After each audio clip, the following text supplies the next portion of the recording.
Olá, meus queridos, mais um Estudo com Deus começando por aqui. Feliz demais com a sua presença, feliz por você estar me acompanhando aqui, partilhando da palavra de Deus comigo, para a glória do nome do Senhor.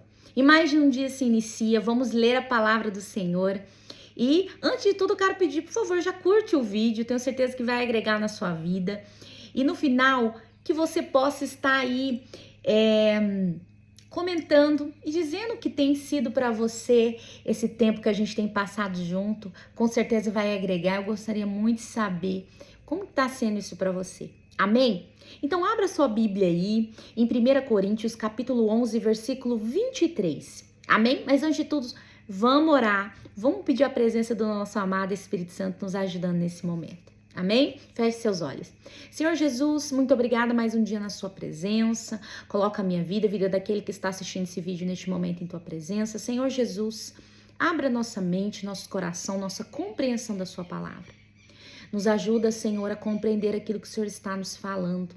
Amiga e amada Espírito Santo, que a sua palavra entre nossos corações como uma espada de dois gumes, nos libertando, curando e transformando. Que ela possa ser gravada no nossa tábua do nosso coração e da nossa mente. Que ela dê frutos na nossa vida, nos discipule, amado Espírito Santo, nos ensine. Nos mostre a vontade do Senhor, em nome de Jesus. Amém e amém. Bora lá então para a leitura de hoje, em nome de Jesus. 1 Coríntios, capítulo 11, versículo 23, tem como título A Ceia do Senhor. Porque eu recebi do Senhor o que também vos entreguei, que o Senhor Jesus, na mesma noite em que ele foi traído, tomou o pão. E tendo dado graças, ele o partiu e disse: Tomai, comei, isto é o meu corpo, que é partido por vós. Fazei isto em memória de mim. Versículo 25. Depois, da mesma maneira, também ele tomou o cálice depois de cear, dizendo: Este cálice é o novo testamento no meu sangue. Fazei isto todas as vezes que o beberdes em memória de mim. Porque todas as vezes que comerdes este pão e beberdes este cálice, proclamais a morte do Senhor até que ele venha. Versículo 27. Portanto, qualquer que comer este pão e beber este cálice do Senhor indignamente será culpado do corpo e do sangue do Senhor. Mas examine-se o homem a si mesmo, e assim como deste pão e assim coma deste pão e beba deste cálice, porque aquele que come e bebe indignamente, come e bebe condenação para si mesmo, não discernindo o corpo do Senhor. Versículo 30.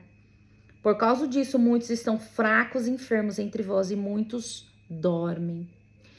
Meus queridos, a ceia do Senhor Jesus é algo extremamente importante para aquele que está em Cristo. É uma celebração. Nós celebramos aquilo que o Senhor Jesus fez por nós, nós nos lembramos, é um memorial que nos faz lembrar tudo aquilo que o Senhor Jesus tem feito por nós ali na cruz do Calvário. Nos ajuda a lembrar que o Senhor Jesus nos amou até a morte. Mas nós devemos nos examinar e ver se nós estamos sendo merecedores daquilo. Como que está a nossa vida com Cristo? Será que nós estamos tomando a ceia sem estarmos santificados ali, dignos? Porque muitas vezes nós passamos ali, geralmente uma vez por mês, a ceia em cada igreja, nós estamos ali passando o mês inteiro brigando, mentindo, roubando, fazendo tudo que é errado. Aí chega no dia da ceia, a gente toma a ceia como se a gente não tivesse feito nada o mês inteiro. A gente esquece de pedir até perdão. Se torna aquilo ali um costume, em vez de ser algo de extrema importância para nós. Então nós devemos cuidar. Como diz aqui Paulo, por causa disso muitos estão fracos e enfermos entre nós. Isso não é somente um símbolo. No mundo espiritual, isso é algo importante. E nós devemos cuidar para não dar legalidade, abrir portas na nossa vida para Satanás, por aquilo que nós estamos fazendo indignamente. Amém? Então, continuando aqui no versículo 31, que diz: Porque se julgássemos a nós mesmos, não seríamos julgados. Mas quando somos julgados, somos disciplinados pelo Senhor para não sermos condenados com o mundo. Se nós nos julgássemos, não precisaríamos ser julgados. Se nós olhássemos para nós e examinarmos as nossas próprias vidas, não precisaríamos ser julgados e examinados por outros. Muitas vezes nós estamos cegos, irmãos, sem perceber. Mas é por isso que o próprio Davi, ele fala ali em Salmos: examina-me, Senhor, o meu coração, esquadrinha, Senhor, o meu coração. Vê se há algum caminho mau em mim. É Davi falando: olha para a minha vida, Deus, e me revela se tem alguma coisa ruim na minha vida que eu não estou percebendo. E essa oração deve ser feita constantemente por nós. Senhor, me revela se eu estou cega diante de alguma situação, se eu preciso mudar alguma coisa. Porque muitas vezes nós mesmos não nos examinamos, nos autoexaminamos, autoavaliamos. E nós só vamos vivendo uma vida assim, sem perceber aquilo que nós estamos fazendo de errado. E o Espírito Santo de Deus, ele fala conosco. Mas se nós não estivermos sensíveis, vai passar despercebido. Então que possamos estar sempre nos auto-julgando, olhando para nós mesmos, sabe? Orando: Senhor, esquadrinha minha alma. Veja se há algum caminho mau em mim, como Davi fez, que possamos fazer. Para que, se tiver algo para ser revelado em nós, que o Senhor possa nos revelar, para que a gente possa estar sempre nos corrigindo. Como diz aqui, sendo disciplinados pelo Senhor, porque como a palavra de Deus diz, o Senhor só corrige, disciplina quem Ele ama. Quem é filho. Quem é filho, a gente corrige. Ou você não corrige seu filho pelo bem dele, para o bem dele. E assim o Senhor conosco. E quão grande esse amor de Deus por nós, que Ele nos discipula, Ele nos disciplina para que não sejamos condenados com o mundo, como diz aqui no versículo 32. Versículo 33 diz: portanto, meus irmãos, quando vos ajunteis para comer, esperai uns pelos outros. Mas se algum homem tiver fome, come em casa, para que não vos ajunteis para a condenação. Quanto ao restante, colocarei em ordem quando eu chegar. Amém? Agora aqui, capítulo 12, que tem como título Dons Espirituais. Versículo 1 diz: ora, acerca dos dons espirituais, irmãos, eu não quero que sejais ignorantes. Vós sabeis que ainda quando gentios, no caso, não judeus, fostes levados aos ídolos mudos, assim como fostes conduzidos. Por isso eu vos quero fazer entender que nenhum homem falando pelo Espírito de Deus chama Jesus de amaldiçoado, e que nenhum homem pode dizer que Jesus é o Senhor senão pelo Espírito Santo. Versículo 4. Ora, há diversidade de dons, mas o Espírito é o mesmo. Há inúmeros dons, Paulo está falando, mas o mesmo Espírito, que é o Espírito Santo, que nos dá. Versículo 5. E há diferentes ministérios, mas o Senhor é o mesmo. E há diversidade de operações, mas é o mesmo Deus que opera tudo em todos. Então, tudo é entregado pelo Senhor. Tudo é dado pelo nosso Deus. Os dons, os ministérios, as operações, tudo ali é entregado a nós para ser feito, para ser usado. Mas tudo é dado pelo Senhor, pelo Espírito Santo de Deus. Versículo 7. Mas a manifestação do Espírito é dada a cada um para proveito comum. O que ele está falando aqui? Que os dons e as manifestações dos dons espirituais da nossa vida não é para mim ou para você. Não é meus dons. Os dons é do Senhor. E ele não vem para nosso uso pessoal. É para o corpo de Cristo. É para a edificação da igreja. É para abençoar a igreja. É para isso que veio os dons espirituais. Não é para nós mesmos. Não é para que a gente possa... Claro, por consequência somos abençoados, né? Por consequência nós somos edificados ali. Mas ainda assim, não é esse o objetivo. Amém? Não é para você, mas sim para a igreja do Senhor. É para o benefício e proveito comum da igreja de Cristo. Versículo 8. Porque a um é dado pelo Espírito a palavra de sabedoria e o outro a palavra do conhecimento, pelo mesmo Espírito. Versículo 9. E a outro a fé, pelo mesmo Espírito, a outro dons de cura, pelo mesmo Espírito, a outra operação de milagres, a outra profecia, a outro discernimento de espíritos, e outra diversidade de línguas, e outra interpretação de línguas. Um só E o mesmo Espírito opera estas coisas, versículo 11, dividindo a cada homem várias vezes como ele deseja. Então, existe aí 9 dons, pelo menos os que estão aqui, né, colocado nessa parte, porque nós sabemos que existe outro tipo de dons que não está dito aqui. Mas aqui são 9 dons que o Espírito Santo entrega à igreja, para a edificação da igreja, proveito comum. E esses 9 dons, eles são divididos em 3 categorias. O primeiro é o dom de revelação, que é a palavra de sabedoria, palavra de conhecimento e o discernimento de espírito.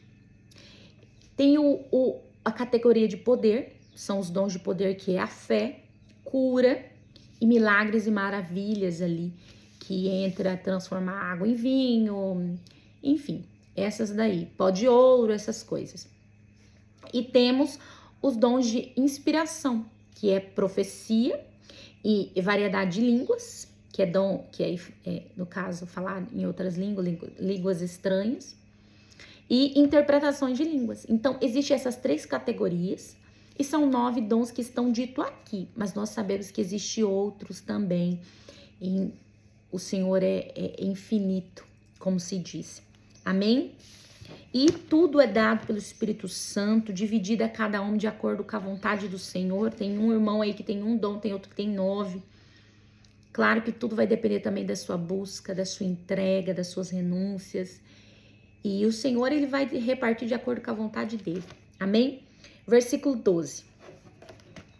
Porque assim como o corpo é um, e tem muitos membros, todos os membros desse corpo, sendo muitos, são um corpo. Assim também é Cristo. Porque por um Espírito todos somos batizados em um corpo. Quer sejamos judeus ou gentios, quer sejamos escravos ou livres. E a todos foi dado beber em um só Espírito. Então tudo nós temos da parte do Senhor através do Espírito Santo. E tudo nós bebemos ali de um só Espírito, que é o Espírito de Deus. Amém? Versículo 14. Pois o corpo não é um membro, mas muitos. Então, o que ele está falando aqui? Que o corpo não é só uma parte. Não é só uma parte. Não é só o braço, não é só a cabeça, não é só a perna. O corpo são muitos membros, são muitas partes. Versículo 15. Se o pé disser, porque eu não sou mão, eu não sou do corpo, não é portanto do corpo? E se a orelha disser, porque eu não sou o olho, eu não sou do corpo, não é portanto do corpo? Se todo o corpo fosse olho, onde estaria o ouvido? Se todo fosse ouvido, onde estaria o olfato? E se todos, mas agora Deus colocou cada um dos membros no corpo como lhe agradou, versículo 19. E se todos eles fossem um só membro, onde estaria o corpo? Versículo 21. E o olho não pode dizer à mão, eu não tenho necessidade de ti, nem ainda a cabeça aos pés. Eu não tenho necessidade de vós. Antes, os membros do corpo que parecem ser o mais fraco são o mais necessários. O que Paulo está falando aqui? Que todos somos importantes para o Senhor. O olho, ele faz uma analogia aí com o corpo mesmo. A boca. Nós somos importantes, cada parte do corpo de Cristo é importante. Por exemplo, o dedinho do pé. Nós olhamos e achamos que ele não tem função nenhuma, afinal de contas, parece que você não usa ele para nada. Mas na verdade o dedinho do pé, ele nos dá equilíbrio. Ele nos dá equilíbrio e ele dá propulsão ao corpo. Ele que coloca, ele é o que chega primeiro no chão. Então, ele é importante. Se não tivesse o mindinho do pé, o dedinho do pé, nós não conseguiríamos ficar em pé. Nós não teríamos o equilíbrio para isso. Então você olha para aquele irmão, ele não faz grande coisa, ele não fala nada, ele não trabalha muito para o Senhor. Mas se você tirar ele ali do meio, do corpo, ele fará uma grande falta, igual o dedo mindinho. Então todos somos importantes, ninguém é melhor que o outro. Não é porque um é o baço, um é um órgão como o fígado, é tão importante, ele está ali à frente, ele é uma coluna da igreja, que aquele que é o mindinho do pé não vai fazer falta. Porque não é porque você é o baço que você vai conseguir ser o mindinho. Não, cada um tem sua função. Não é porque você é o fígado que você vai conseguir fazer a função do dedinho. Não, cada um precisa do seu lugar. O corpo de Cristo, nós somos muitos por isso, para que cada um faça a sua função e o corpo possa estar em equilíbrio, possa estar em movimento, possa estar aí tudo correndo conforme a vontade do Senhor. Então precisamos uns dos outros. E como diz aqui no versículo 22, os mais fracos são os mais necessários. Amém? Versículo 23. E os membros do corpo que pensamos ser os menos honrosos, a esses concedemos abundante honra. E as nossas partes íntimas são tratadas com maior decoro. Porque nossas partes decentes não têm necessidade disso. Mas Deus de tal forma articulou o corpo, dando mais abundante honra à parte que faltava, para que não haja separação no corpo, mas que os membros tenham o mesmo cuidado uns para com os outros.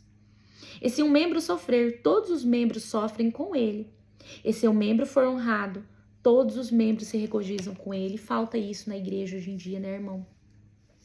Aquele que é honrado, aquele que tem aí tomado uma posição, um lugar diante aí dos homens, muitas vezes, em vez de ele receber a alegria dos seus irmãos, ele recebe o que? A inveja, as calúnias, as críticas, as perseguições.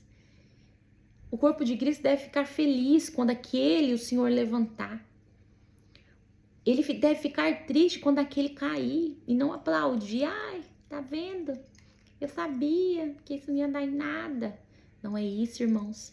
Nós devemos seguir e imitar o Senhor Jesus em todas as coisas, inclusive nisso. Dar honra a quem merece, dar honra aos nossos irmãos, se alegrar com aqueles que se alegram e não permitir que no corpo de Cristo prolifere aquilo que é mal, como a inveja, como as calúnias, como as perseguições. Amém? Versículo 27. Ora, vós sois o corpo de Cristo e seus membros em particular. E Deus colocou alguns na igreja, primeiro apóstolos, em segundo lugar profetas, em terceiro mestres, depois milagres, depois dons de curar, de ajudar, de governar, de diversidade de línguas. Versículo 29. São todos apóstolos? São todos profetas? São todos mestres? São todos operadores de milagres? Tem todos do dom de cura? Falam todos em línguas? Fazem todos interpretações? Portanto, procurai fervorosamente os melhores dons, e eu vos mostrarei um caminho ainda mais excelente. Então, Paulo está falando aqui, busque fervorosamente os dons. Mas cada um tem o seu lugar no corpo de Cristo. Não devemos querer ser igual ao nosso irmão. Nós devemos querer ter aquilo que Deus tem para nós, a nossa identidade no Senhor. Muitas vezes nós queremos, ai, o irmãozinho prega tão lindo, eloquente, aquela coisa e tal. Ai, eu queria ser igual a ele. Não, você tem que querer ser quem Deus quer que você seja. Então nós devemos buscar os dons e deixar para Deus escolher como é que vai ser, né? Nos capacitando, nos ajudando. E ele continua aqui dizendo no capítulo 13, que tem como título a caridade, no caso o amor. Versículo 1 diz: ainda que eu falasse a língua dos homens e dos anjos e não tivesse amor, caridade, eu me tornaria como bronze ressoando ou um símbolo tilitante. O que ele está falando? Ele pode falar as línguas dos anjos, curar, ele pode fazer milagres e maravilhas, mas se ele não tiver amor, é como se fosse um bronze que fica batendo, mas é oco por dentro. Não tem nada ali. Continuando aqui no versículo 2. E ainda que eu tivesse o dom de profecia e entendesse todos os mistérios e todo o conhecimento, e ainda que eu tivesse toda a fé de tal maneira que eu pudesse remover montes e não tivesse amor, caridade, eu nada seria.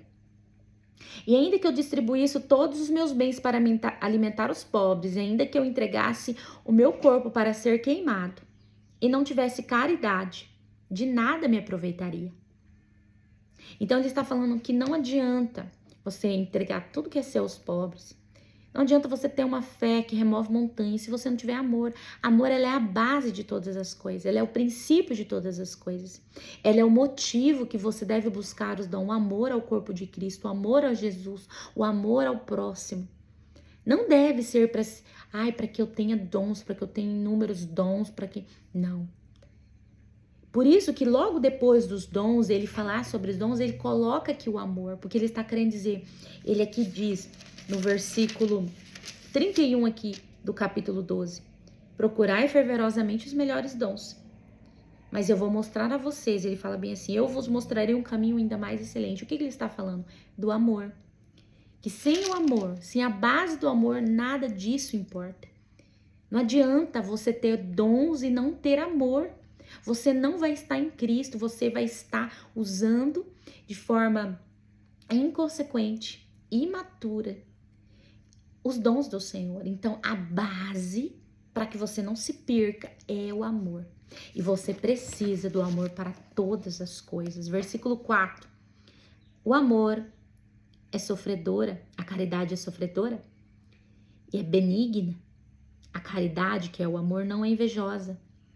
A caridade não se vangloria, não se envaidece, não se comporta indecentemente, não busca os seus interesses, não se irrita facilmente, não pensa mal, não se regozija com a iniquidade, mas regozija com a verdade. Versículo 7. Sofre todas as coisas, crê em todas as coisas, espera em todas as coisas, suporta todas as coisas. A caridade nunca falha, mas havendo profecias, elas falharão. Havendo línguas, cessarão.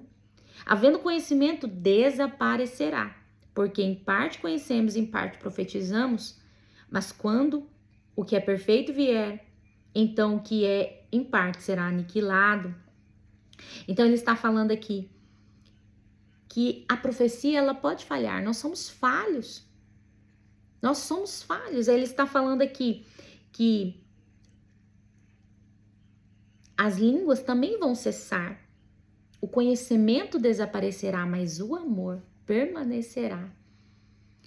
Paulo está dizendo, não adianta você buscar ter dons se você não tiver amor. Esse é o princípio de tudo. Você não deve buscar para que você tenha o poder de Deus, os dons. Você tem que buscar porque, Senhor, por amor à sua igreja, eu me coloco na sua presença e eu peço os dons para que eu possa ser usado para a sua igreja, para a edificação do seu povo, para que eu possa auxiliar o Senhor na sua obra, por amor a ti e à sua igreja. É a intenção do seu coração que importa. Amém? Versículo 11. Quando eu era criança, falava como criança. Entendia como criança, pensava como criança, mas quando eu me tornei homem, eu coloquei de lado as coisas infantis. Porque agora vemos através de um espelho, sombriamente, mas então veremos face a face. Agora eu conheço em parte, mas então conhecerei como também eu sou conhecido. E agora permaneçam a fé, a esperança e o amor. Essas três, mas a maior delas é o amor. Então tudo passa, meu irmão. Tudo vai passar, as profecias vão cessar, as línguas vão cessar, o conhecimento vai perecer, mas o amor, ele permanece. Então, nós devemos buscar ter amor. Capítulo 14, versículo 1, tem como título os dons de línguas e profecia. Segui o amor e desejai os dons espirituais, mas principalmente que profetizeis. O que ele está falando aqui? Segue o amor, que o amor seja a base. E deseja os dons espirituais. E principalmente a profecia. Versículo 2. Porque o que fala em uma língua desconhecida não fala aos homens, mas a Deus. Porque nenhum homem o entende, sendo que em espírito ele fala mistério. O que ele está falando aqui? Ele está falando sobre falar em línguas estranhas. Ele está falando que aquele que fala desconhecido, falar em línguas estranhas, língua dos anjos, não fala a nenhum homem entende, é a Deus que ele fala. Versículo 3, mas o que profetiza fala aos homens para edificação, exortação e consolação. Por que ele está falando da profecia? Que a profecia ela é mais usada para a edificação da igreja do que a falar em línguas estranhas. A falar em línguas estranhas nos edifica a nós mesmos, porque afinal de contas nós estamos falando nós e Deus ali. Agora, falar em profecia, nós podemos exortar, edificar e consolar a igreja do Senhor. Essa é a base da profecia. A profecia veio para isso, para exortar, consolar e edificar. Amém? Essa é a função da profecia. Versículo 4. O que fala em uma língua desconhecida edifica a si mesmo, mas o que profetiza edifica a igreja, é o que eu acabei de dizer. Aquele que fala em línguas estranhas está edificando a si próprio, porque ele está falando ele e Deus ali. Mas aquele que fala em profecia, ele está edificando a igreja, ele está trabalhando para o bem comum. Eu quero que todos vós falais em línguas, mas antes que profetizeis, porque maior é o que profetiza do que o que fala em línguas, a não ser que as interprete, para que a igreja receba edificação. Versículo 6. Agora, irmãos, se eu for até vós falando em línguas, de que vos aproveitarei? A não ser que vos fale, ou por revelação, por conhecimento, por profecia ou por doutrina? E até as coisas sem vida que transmitem som, seja flauta, seja harpa, se não formarem sons distintos, como se saberá o que está sendo tocado ou dedilhado? Porque se a trombeta der um som incerto, quem se preparará para a batalha? Versículo 9. Assim também vós, a não ser que transmitais com a língua, palavras bem articuladas, como se entenderá o que é falado? Porque estareis falando ao ar. Há tantas espécies de vozes no mundo e nenhuma delas é sem significado. Versículo 11. Portanto, se eu não conhecer o significado da voz, serei para aquele a quem falo bárbaro, e o que fala será um bárbaro para mim. Assim também vós, que sois zelosos dos dons espirituais, procurai tê-los em abundância, para a edificação da igreja. E eu vou parar por aqui, meus irmãos. Amém? Versículo 12 do capítulo 14. Assim também vós, que sois zelosos dos dons espirituais, procurai tê-los em abundância, para a edificação da igreja. Os que muitas vezes erram na hora de buscar os dons espirituais é nisso. É que ele começa a buscar não pelo motivo certo, não pelo propósito certo. Ele busca para algo próprio, para algo dele mesmo, para o seu próprio proveito. E nós devemos buscar sim, com dedicação, com disciplina, os dons espirituais, mas para a igreja do Senhor, por amor à igreja de Cristo. Então nós devemos nos policiar, porque os dons é algo muito sério, o Senhor nos dá, Ele nos dá Ele é importante para a edificação e a evangelização no mundo também, porque os dons ajudam na evangelização. Mas nós devemos usar Ele com muita sabedoria, buscando sempre no Senhor maturidade, equilíbrio, direção do Espírito Santo na hora de usar, para que a gente possa não estar aí muitas vezes cometendo erros, escandalizando, sabe? Usando de forma imprópria e cuidando das nossas motivações, para que a gente não esteja sendo motivados a buscá-los ou a usá-los somente para a nossa glória, porque todas as coisas provêm do Senhor e é para a glória do Senhor. Amém? Então eu encerro por aqui hoje, eu deixo essa palavra aí com você. Se você tem dons já, que bom que você possa continuar buscando para que Ele possa estar te dando ainda mais. Mas se você não tem, busca o batismo com o Espírito Santo, busca os dons espirituais, isso vai sempre te dar um combustível para estar mais na presença do Senhor, vai te ajudar e com certeza sempre vai edificar a igreja, vai ajudar a igreja. Então, busque pelo motivo certo que o Senhor vai te dar. Eu tenho certeza disso. Amém? Fique com Deus. Que Deus abençoe sua vida. Até o próximo vídeo, tá? E não se esqueça, curte, comente, compartilhe. Se inscreva no canal, ativa o sininho. Todo sábado de manhã, 10 horas da manhã. Toda segunda noite, 8 horas da noite. Nós temos vídeo aqui toda semana. Então, se inscreva, ativa o sininho, porque quando a gente postar, o YouTube mesmo vai te avisar. Amém? Fique com Deus e até o próximo vídeo. E até lá!